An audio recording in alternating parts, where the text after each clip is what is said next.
నమస్తే అన్న. నమస్తే. రతన్ టాటా గారికి భారతరత్న ఇవ్వాలని చెప్పేసి మేము క్యాంపెయినింగ్ నిర్వహిస్తున్నాము. దీనిపై మీ అభిప్రాయం ఏంటన్నా? ఇవ్వాలి, 100% ఇవ్వాలి. సొసైటీకి చాలా చేస్తున్నారు కాబట్టి employment creation plus 100% quality products అందిస్తున్నారు. సొసైటీకి చారిటబుల్ ట్రస్ట్ ద్వారా చాలా సర్వీస్ అందిస్తున్నారు. ఇంకేం కావాలి? More than employment. చాలా టాటా గ్రూప్ ఆఫ్ కంపెనీస్ చూసుకుంటే చాలా గ్రూప్స్ ఉన్నాయి. దాంట్లో చాలా మంది ఎంప్లాయీస్ బతుకుతున్నారు, చాలా మంది ఫ్యామిలీస్ బతుకుతున్నారు. ప్లస్ ట్రస్ట్ ద్వారా కూడా చాలా సేవలు అందిస్తున్నారు కాబట్టి ఇవ్వాలి. సామాన్యుల కోసం ఏం చేశారు? సామాన్యుల కోసం డైరెక్ట్ గా ఏది చేయడం అనేది కాదు. సామాన్యుల కోసం అంటే ఇందట్ ఇప్పుడు మనం చూసుకుంటే ఆ కంపెనీలో బతికిన వాళ్ళు కూడా సామాన్యులే కదా. దాని మీద డిపెండ్ అయిన వాళ్ళు ఇంకా చాలా మంది డిపెండ్ అయి ఉంటారు. డైరెక్ట్ గా ఇండైరెక్ట్ గా చాలా మంది డిపెండ్ అయి ఉంటారు. సామాన్యులు కూడా దాని మీద బతుకుతున్నట్టే కదా. ఒక కంపెనీ పెట్టారు, దాంట్లో హౌస్ కీపింగ్ నుంచి హైయర్ లెవెల్ ఎంప్లాయీస్ వరకు మిడ్ లెవెల్ రేంజ్ అందరూ ఉంటారు కదా. సామాన్య పీపుల్ కూడా ఉంటారు. డైరెక్ట్ గా అట్లా బతుకుతారు, చాలా మంది ఇండైరెక్ట్ గా కూడా కొడతారు. ఇండైరెక్ట్ గా ఎట్లా అంటే కన్స్ట్రక్షన్ జరిగింది అదే కంపెనీకి, లేబర్స్ బతుకుతారు కదా కన్స్ట్రక్షన్ వలన. సో అట్లా మల్టిపుల్ వేస్. అది ఒక వేలో డైరెక్ట్ గా మీకు ఏం విజువల్ గా కనపడకపోవచ్చు, బట్ ఇండైరెక్ట్ గా చాలా మంది డిపెండ్ అయ్యి ఉంటారు దానిపైన. సామాన్యులు ఎక్కువ మంది బతుకుతారు. డైరెక్ట్ గా ఎంప్లాయీస్ వన్స్ కన్స్ట్రక్షన్ అయిపోయిన తర్వాత ఎంప్లాయీస్ బతకొచ్చు, కానీ ఇండైరెక్ట్ గా కంటిన్యూస్ ఉంటా ఉంటుంది. దానికి సప్లైస్ గా థర్డ్ పార్టీ ఇంకా చాలా ఉంటాయి. బ్యాక్ అండ్ చాలా జరుగుతూ ఉంటాయి. దాని మీద సామాన్యులు ఎక్కువ బతుకుంటారు, దాని మీద ఎక్కువ డిపెండ్ అయ్యి ఉంటారు. కాబట్టి అబ్సల్యూట్ గా సపోర్ట్ చేయాలి 100%.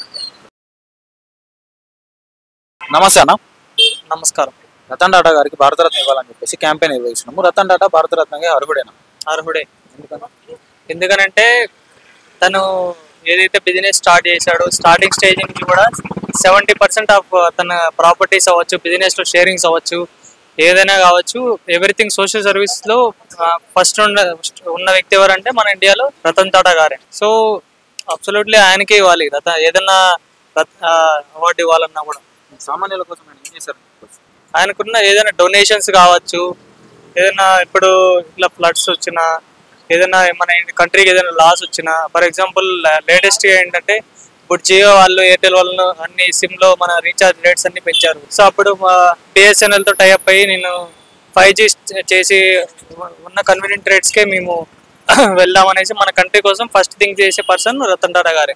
సో రతన్ టాటా గారికి భారతరత్న ఇవ్వాలని చెప్పేసి మీరు కూడా అనుకుంటున్నారు? అవును. Okay bro, thank you. నమస్తే అన్న. నమస్తే బ్రో. రతన్ టాటా గారికి భారతరత్న ఇవ్వాలని చెప్పేసి క్యాంపెయిన్ నిర్వహిస్తున్నాము. దీనిపై మీ అభిప్రాయం ఏందన్నా?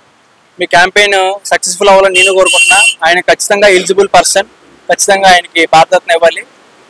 ఇచ్చే వాళ్ళు ఇస్తే సంతోషించే వాళ్ళు నేను కూడా ఫస్ట్ ఉంటా. ఎందుకంటే ఆయన చేసిన థింగ్స్ అనేవి చిన్న చిన్న థింగ్స్ కాదు భయ్యా. చాలా మంది బిజినెస్ మ్యాన్ ఉన్నారు కానీ టాటా ఫ్యామిలీ లాగా ఎవరు కూడా ఇండియాకి సపోర్ట్ చేయలేదు.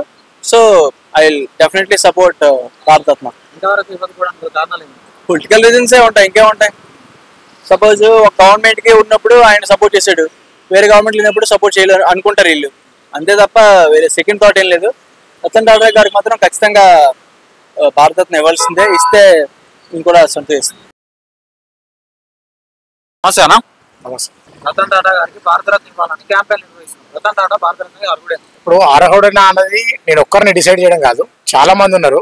వాళ్ళు అర్హురా కారా అనేది చాలా మంది ప్రజలు ఉన్నారు, వాళ్ళు డిసైడ్ చేసి ఎక్స్ప్లెయిన్ చేస్తారు. ఎందుకంటే వారు అర్హురు అని నేను ఒక్కరిని అంటే సరిపోదు కదా, నాలంటారు అనేక మంది అనాలి.